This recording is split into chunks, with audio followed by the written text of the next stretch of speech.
Hey guys, it's Tim, and this is Pro Wrestling Unlimited. As it's Monday, and we're here, the Monday Night Raw review. Got Nick with me. What's going on, Nick?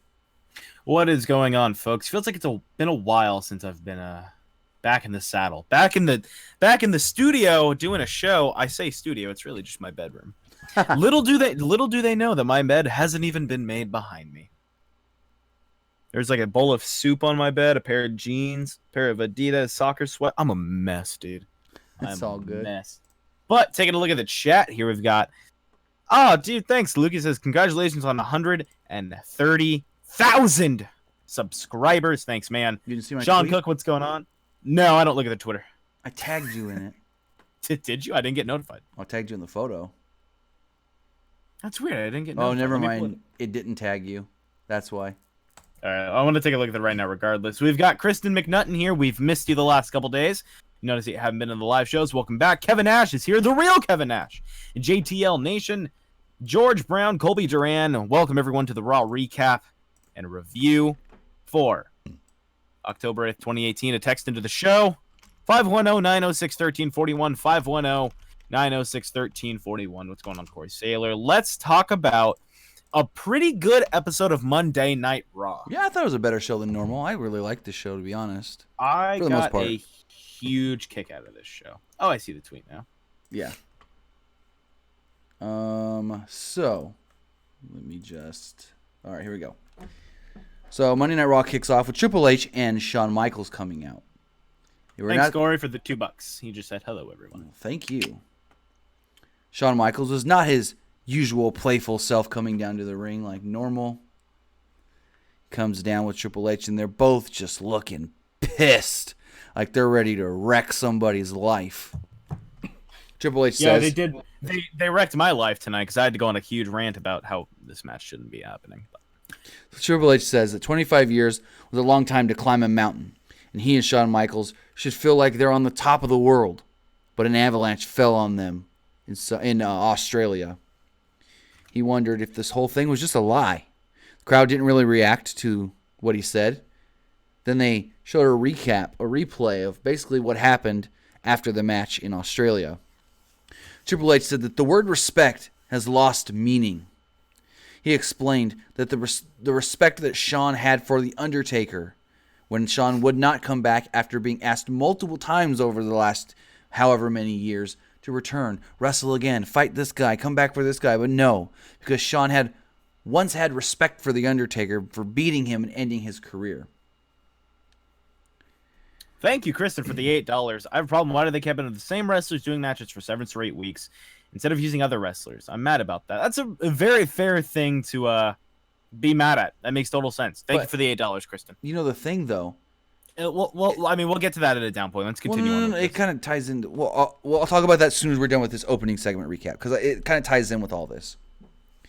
So, Michaels would go on to say that he had a long time to think. He said, "Have you ever been on a flight from Melbourne to Chicago? It's a pretty long flight." He said that he thought about the last 8.5 years that he spent honoring the word he kept to The Undertaker, that if The Undertaker beat him, he would retire and never come back. Triple H then would look at Shawn Michaels and say, "Are you ready?" And then say, "Well, I know Shawn's answer.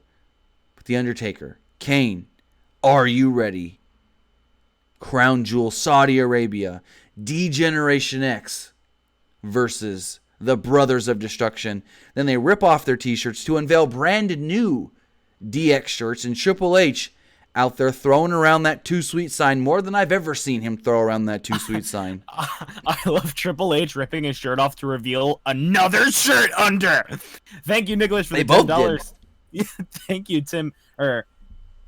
Nick and Tim, thank for good old-fashioned reviews. I think you had a stroke given the $10, but I really appreciate it, man. So I want to be as cool as Triple H to rip off a shirt and be like, guess what, bitches? Another shirt! a new shirt. A new shirt. So you know the whole thing of, the Bucks can't use the Too Sweet. That's our thing. WWE cease and desist. So Yes. Triple H has been kind of using it periodically. I haven't seen him use it too much. And then they put it on this new T-shirt where it says, the top says D-Generation, and then there's these arms, but they're like skeleton arms, making the X with the hands doing the too sweet gesture. I dig it. And then when they did their pose where Shawn goes down with his leg extended and Triple H does the whole arms raised. Shawn does the pose normal, but Triple H raises those arms with the too sweet. He jumps on the top rope to do the X, too sweet, and with the X. Like, he's all about, we can still do it. I mean, yeah, why not? If you can do it, do it. But I do just want to say, I realized what Nicholas capitalized those letters for.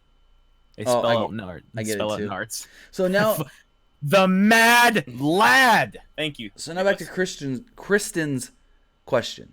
But why do they keep using the same guys over and over and over? You know, we see that, and some people say things are getting stale. Things are getting, I guess you could say, predictable. Why are you just doing the same things and things and things? But look back to their quote-unquote most successful period, the Attitude Era, where we would see feuds go on for like 2-3 pay-per-views with the same guys. And business was great then, so maybe they're back in that mentality of, hey, let's try this again, where people liked the long, drawn-out feuds, but the difference was when they would do things then, especially their main event feuds, where it was like Austin Undertaker or Austin Rock or Rock Triple H, they would do one thing to build to something, and the build in between always made sense. Nowadays, most of it doesn't make sense. That's the big difference. Thank you, Kristen, for another 5. Have y'all seen the Being the Elite spoiler about the Royal Rumble tonight? Yes, we're going to talk about that on Wednesday. And Nicholas with another $5. I capitalized Nards in the super chat, and he did notice. I did notice, young man, you mad lad. I did notice. Thank you both for the $5. Quick about Kristen's question about that Being the Elite. I've got some news that Meltzer mentioned last night that nobody else has really reported on that I'm going to put out not long after we're done with this review. Definitely. I told Nick off air what it was, and he was kind of interested in that. Yeah. So we then get a Bobby Lashley versus Kevin Owens, and I hated this. I just completely hated it. Why? About a month ago when Lio Rush debuted on Raw, I thought he was amazing. And then tonight, I thought he was I get that it's a heel turn. I needed one. I just thought Lio Rush on the mic throughout the whole match, just super annoying, super dumb. He even distracted Lashley a couple times. The match went 13 minutes. I get that, Way but too long. I think that's good, because it's like now you associate Lio Rush talking with Bobby Lashley. Oh, fuck that. I don't want to hear that. Boo! But when he distracts his guy, I don't know if that was on purpose or not. I saw it, and it did look on purpose. But I mean, the first time you go out there and do that, I mean, it's hard to wrestle when you've got a guy, a loud, small, about the guy that's the size of Kevin Hart, but more comedy than Kevin Hart, whatever. Are you just panhandling change right now? I actually knocked over. Hey, the struggle's real when you gotta use quarters to do laundry, and I knocked over my stack of quarters. Anyways. Oh, God, but regardless, I mean, I'm sure that's hard to do. But I really like the idea of Lashley being a heel, because I feel like his wrestling style, his like really hard hitting, I'm gonna beat the shit out of you wrestling style, really makes perfect kind of fit for a heel character. Luke Might with a 199.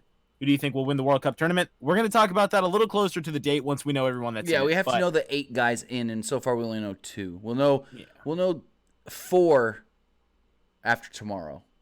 Thanks, man. I appreciate it. So, I mean, I'm not against the heel turn for Lashley at all.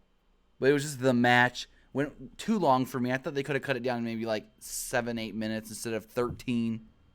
And I also really like just that, like, he clearly was not getting over as a face. So just fuck it. Will he get over as a heel? Let's find out. Here's the question that I kept getting that I don't know if I can really answer. Is Kevin Owens a face? Yeah, was this a double turn? Yes. Is Kevin Owens now a baby face? I think it's just going to depend on next week. And that's what I was saying. I was like, you can't really... You can speculate, but you can't really say Kevin Owens came out the babyface in this, because, you know, you go in as Lashley's the babyface going in, taking on the heel. Just because he turned heel on the heel doesn't mean that Owens is automatically turned into a babyface. We'll have to wait and see how it all unfolds. He can also be a baby heel.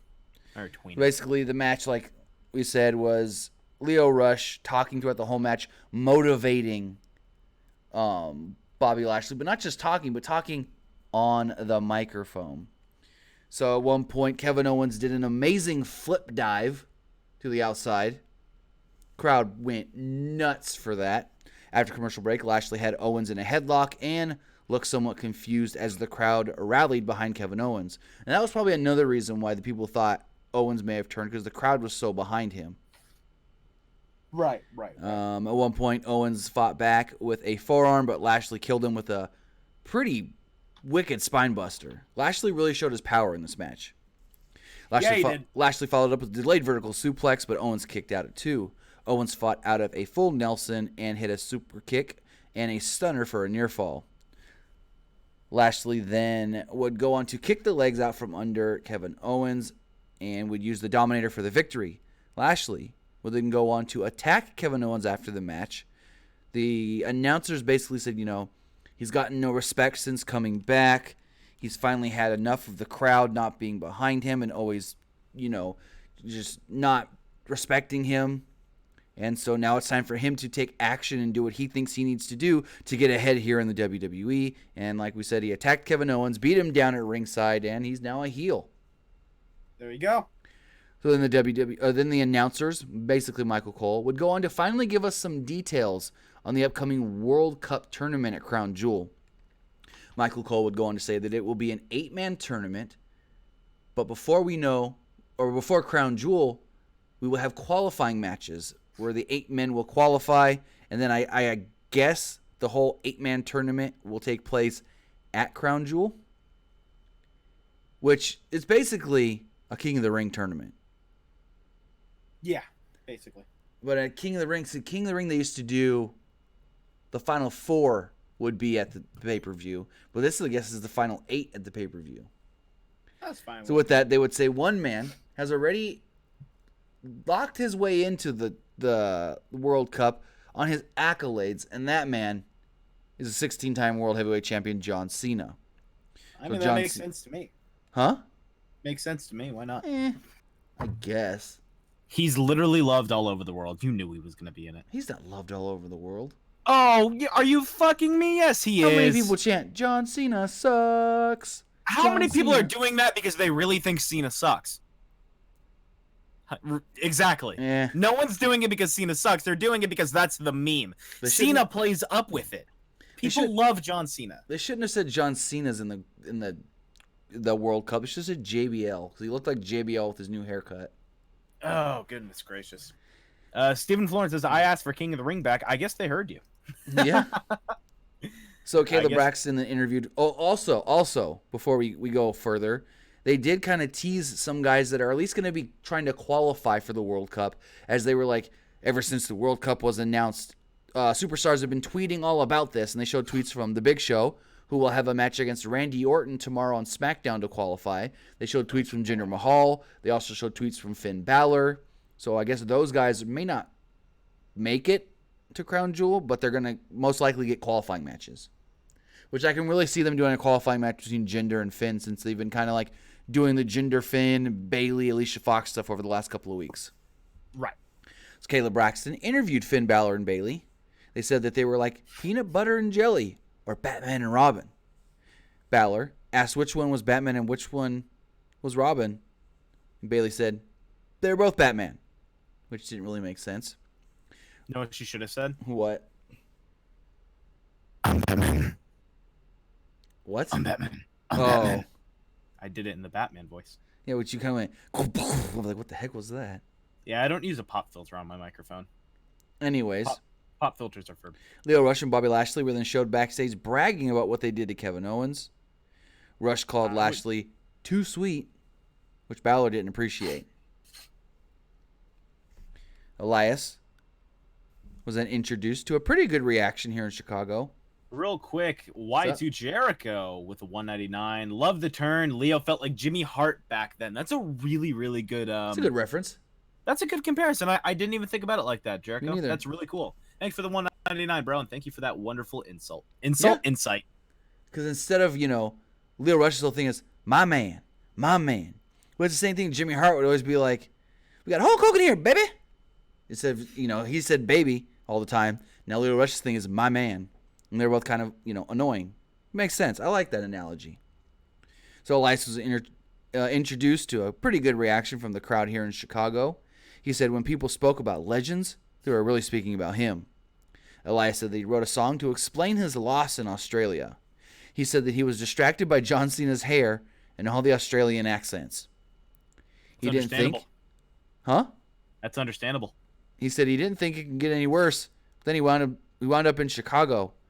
He felt better knowing that the Cubs were no longer in it to win the World Series. Yeah, no, thank God, because Cubs fans are just Cubs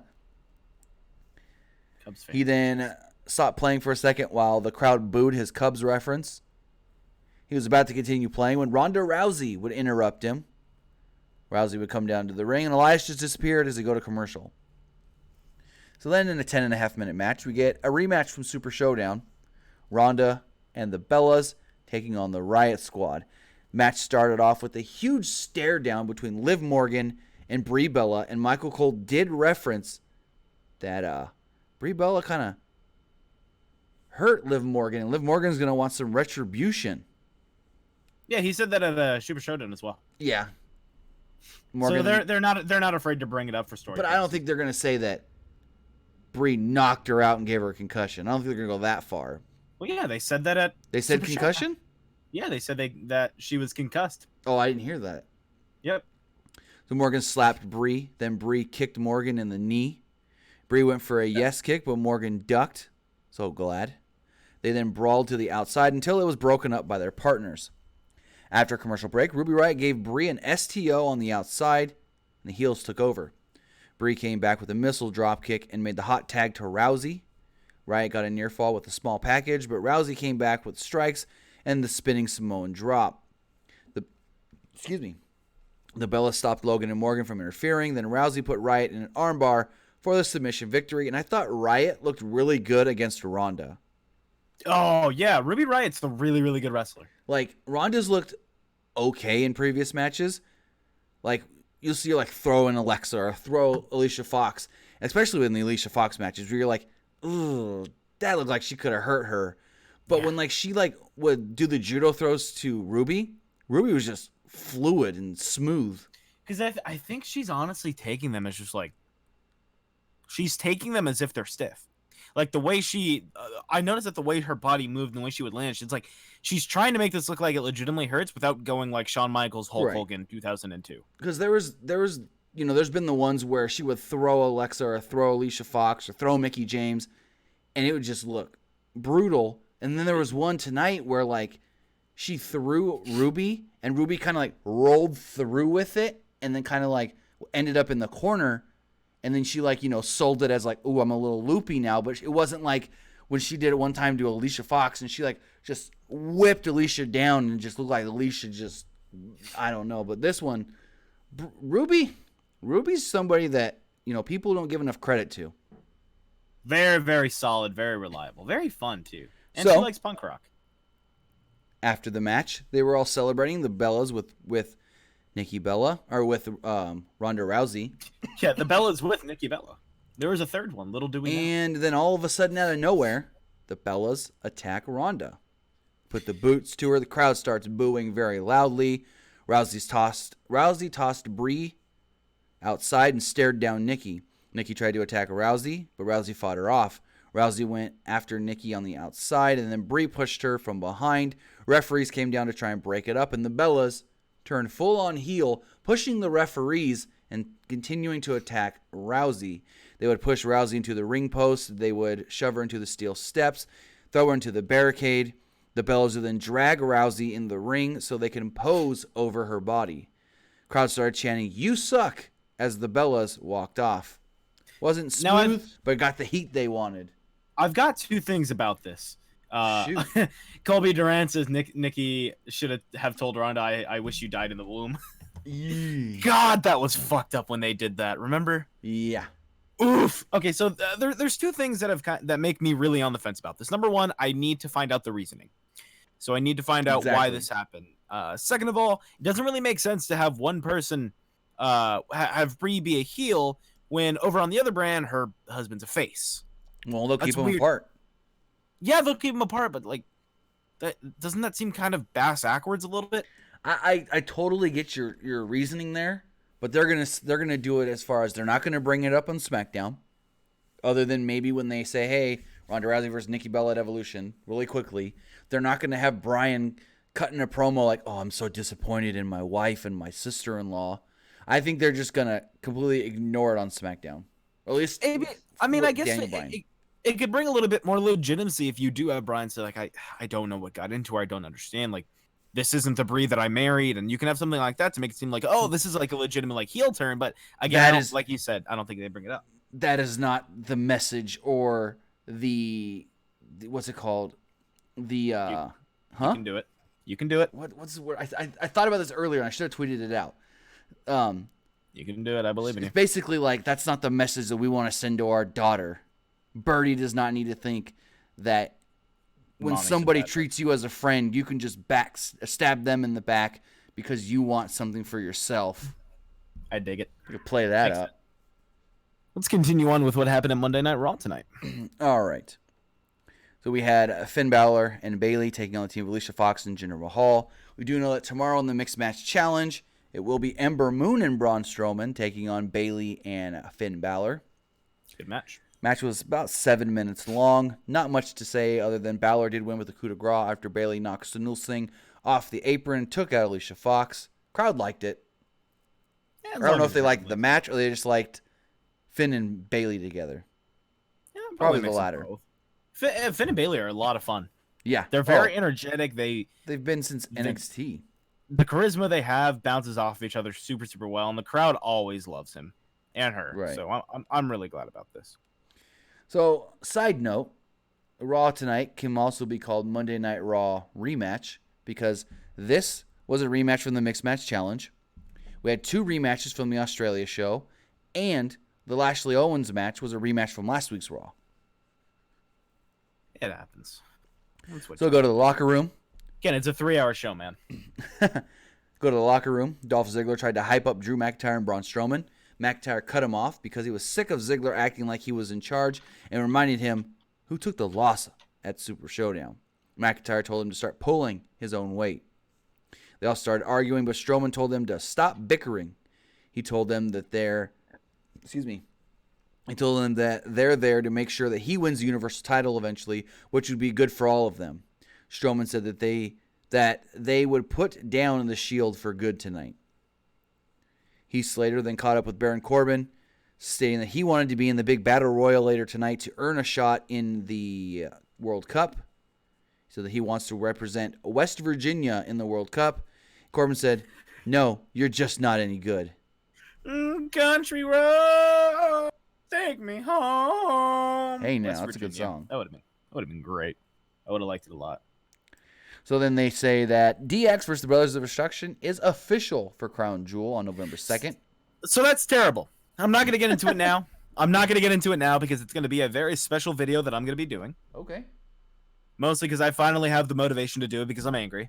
But it's a bad idea, really, really bad idea, and I don't like it.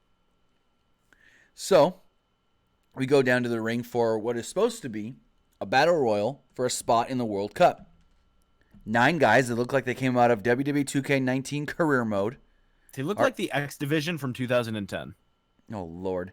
They come out here representing different countries. You have guys from Chile. You guys have from Bulgaria. I think one guy was from Hungary. One guy was from Mexico dressed up in the gold El Conquistador costume. Hey, real quick, I really like it because this kind of ties in. Sure. Michael Martinez says, Tim and Nick, do you think we will see John Cena versus Kurt Angle for the World Cup? Anything's possible. Well, you know why that might. Carissa McNabb with the $5. Good Lord. She's made of money. I cannot believe her. You have more money than I will ever see in my life. Have you noticed Corey's mic was on during Paul Heyman's promo? Yes, but I don't think that was an accident. I think they were just asking, is Brock here? Maybe. I don't think it was an accident either. So Corbin comes down. He introduces all the guys that are going to be in this battle royal. And he says, I'm also going to be in this battle royal. Match goes about, I don't know if you call it a match. Battle royal goes about 3 to 3.5 minutes long. All the jobbers surrounded Corbin like they were going to all jump him. The Conquistador notably crawled out of the ring. as Corbin eliminated everybody. Corbin thought he won, and then the Conquistador came back in. Very typical WWE Battle Royal move here, where a guy thinks he wins, and then, oh, wait, there's still one guy left. Exactly. And so Corbin takes 3 German suplexes, an angle slam, and gets eliminated. The Conquistador then goes to the edge of the ring and looks at Corbin, who's laying on the outside, and slowly pulls off the mask to reveal that it's Kurt Angle. I don't think that was that the Conquistador? Yeah. The guy dressed in gold was a Conquistador? El Conquistador. That's dumb. They played Mexican music when he won the match, and as soon as he pulled the mask off, it transitioned into the Kurt Angle music. I got you. So, Kurt Angle is now qualified for the World Cup. This was technically Angle's first match on WWE television, not pay-per-view, since he wrestled Sabu on ECW in August of 2006. Stephen Florence says Baron Corbin hardly lost in NXT. That's really hard to believe. It's true, but it's just hard to think about where we are now in 2018 and where we are. That's why you don't question a man that WWE brings in to give you guys concussion talks. Thanks, Alex Rodriguez. We really needed that, man. So, yeah, this was the last match Kurt wrestled on regular television, not pay-per-view, since August 2006 when he took on Sabu. Crazy. Charlie Caruso would then catch Kurt Angle backstage as he's walking out of the building, and he told her he was still technically on vacation, and then he winked at her. Going forward, we get a 3-minute match between Ember Moon and Nia Jax. They said that this was all in friendly competition, but if Ember Moon can get a victory over Nia Jax, that can help skyrocket her career. Okay, they say it as a friendly competition. On Instagram, they put like, Nia's ready to crush Ember Moon. Well, they want to still build it up as like Nia's the irresistible force. Anyways, Moon attempted a suicide dive, but basically bounced off of Jax. Jax tried a charge, but Moon moved, and Jax crashed into the video boards on the side of the ring. Moon then slipped back into the ring as the referee counted out Nia. Ember Moon wins the match. Crowd booed the finish. Nia then gets in the ring. They pose together and hug it out. Yeah, it happens. Then Trish Stratus comes out. Okay, what? No, that's not her theme. What? I don't remember her theme. It's the laugh. Oh, yeah. What were you thinking? Were you thinking what I think you were thinking? I ain't the lady to mess with. Victoria? You know who did that line? Who? Nicki Minaj. For that song? Yeah, that's Nicki Minaj. Was she around back then? She was like, wasn't popular, but I saw it on social media, and she had like quotes to it, and I was like, yeah, that was me. That was awesome. Then I listened back to it, I was like, whoa, that really is her. It's interesting. Yeah, I like it. It's a fun little fact of the day. Yeah. So Trish would come out, and she'd talk about last week's Moment of Bliss segment, where Alexa Bliss said that when she was younger, she went to meet Trish Stratus, and Trish basically bullied her.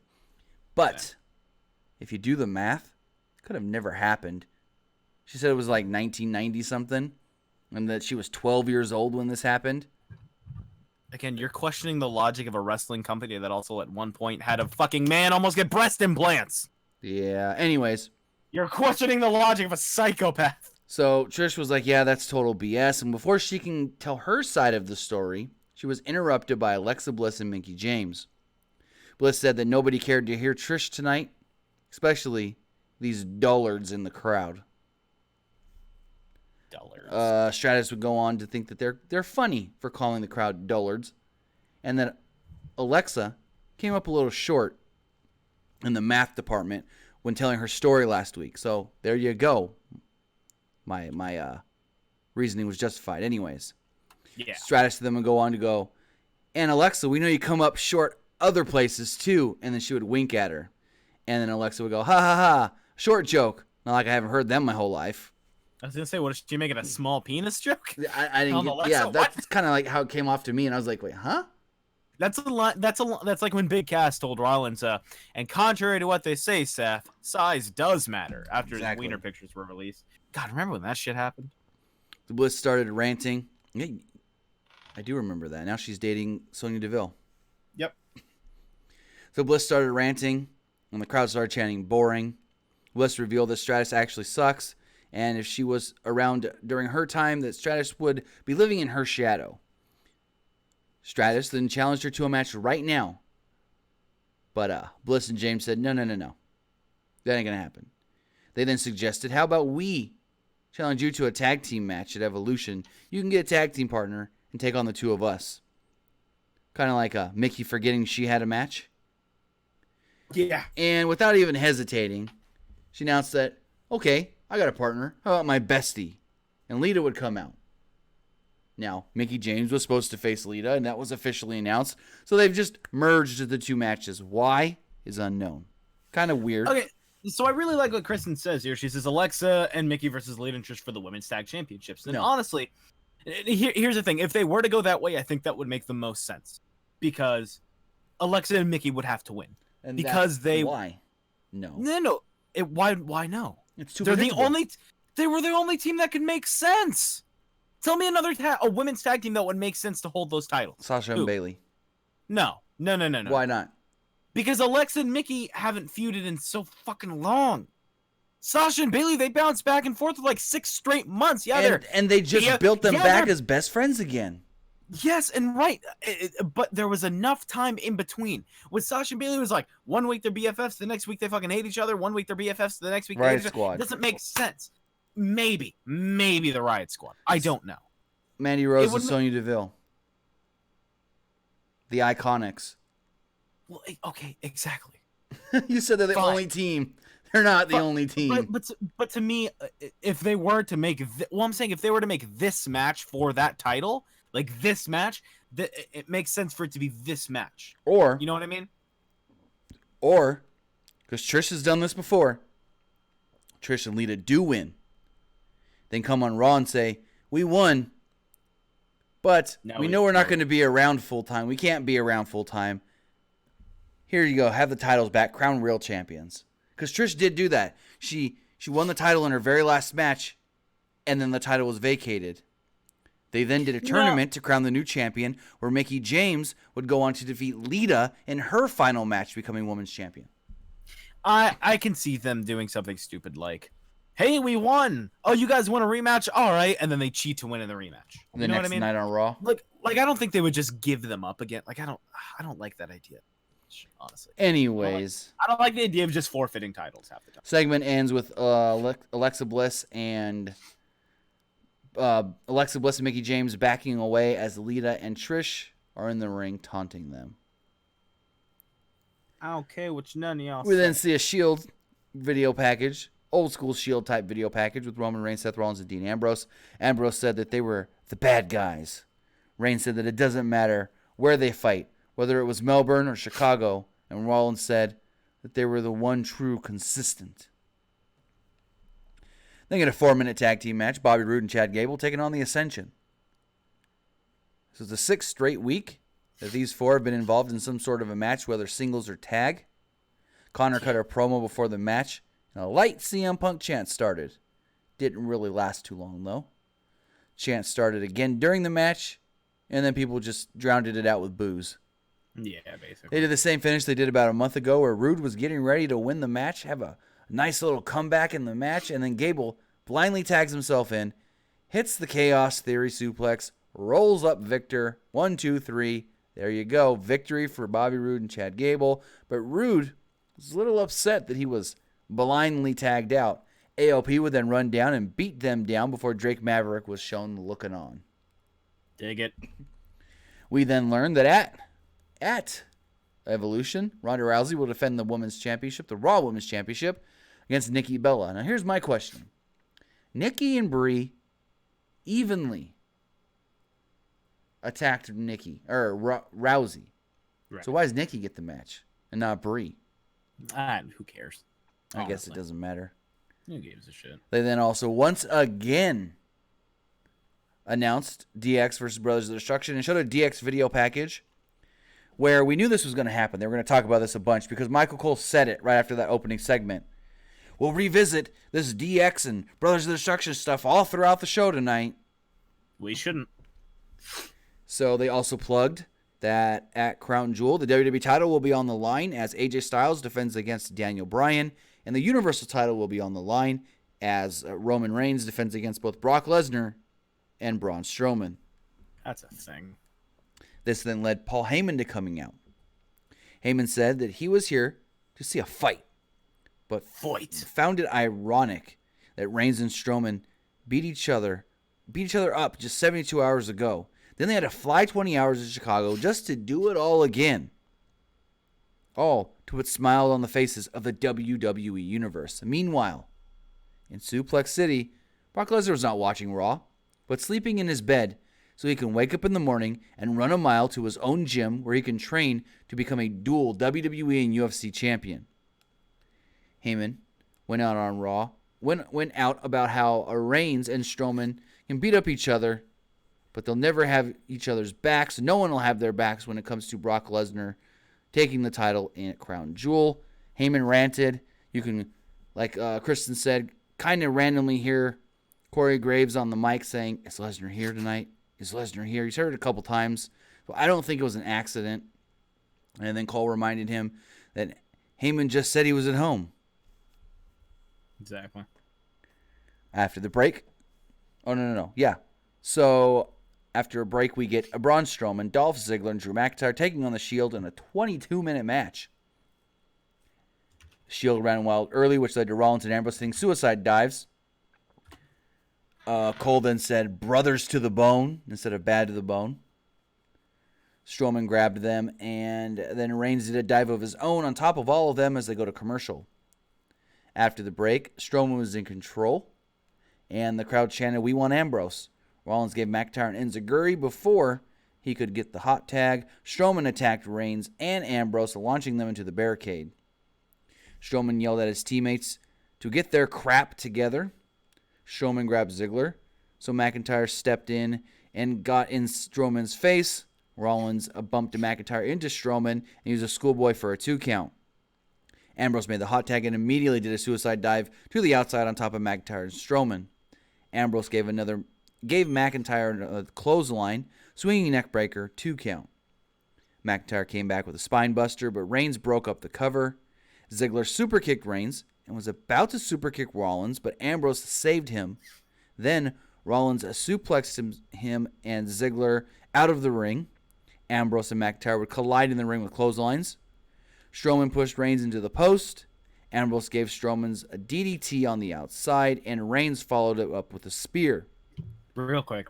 Thank you for the Canadian $6.99 from Nicole Paulus. Brock Lesnar, if he's currently in Saskatchewan, is freezing and not flying and fighting. It's because Canada is not a real place, and he's freezing because it's imaginary, and you can do whatever you want in the imaginary world. Thank you, Nicole, for this. So, $7. Strowman pushed Reigns into the post. Ambrose gave him a DT. I said that already. Rollins took out Ziggler again. McIntyre caught Ambrose with a Claymore kick in the ring. 1, 2, 3. Pretty good match. A lot of action. Good old 50-50 booking. A lot of action. And then at the end, you see Reigns and Rollins in the ring. Ambrose is in the ring. Ambrose then rolls out of the ring and just walks off. Reigns and Rollins look at each other, look up the ramp as as Ambrose is leaving, and Raw just goes off the air as Ambrose walks away. Yeah, and I mean, what I think the plan is to just make Dean the. We'll just go look at my tweet. Long story short, it's going to end to Dean versus Seth for the IC belt, I think, later on in the future. Ladies and gentlemen, thank you for tuning into the Raw recap for October 8th, 2018. You can follow me on Twitter at PWU_Armstrong. Follow us on Twitter at PWUnlimited. Facebook/Pro Wrestling ULTD. Of course, right here on YouTube. Check out our friends over at Fightful. Fightful.com or at Fightful Online. Sean, Jimmy, that's his name. Jimmy. I want to call him John. like Sean and John mixed together. I don't know why. And Melissa over there. Go check all those lovely people out. Tim, where can they find you? You can find me on Twitter at TimmyBuddy. We'll be live again tomorrow following SmackDown Live We do know for sure there will be 2 Crown Jewel qualifying matches on SmackDown tomorrow. Big Show versus Randy Orton, Jeff Hardy versus Samoa Joe. So SmackDown should be a pretty decent show tomorrow. And yeah, we'll be live afterwards to recap it all for you. Sounds great. We will see you guys tomorrow night. Good night, guys. Time to go eat dinner. I'm getting Five Guys burgers and fries.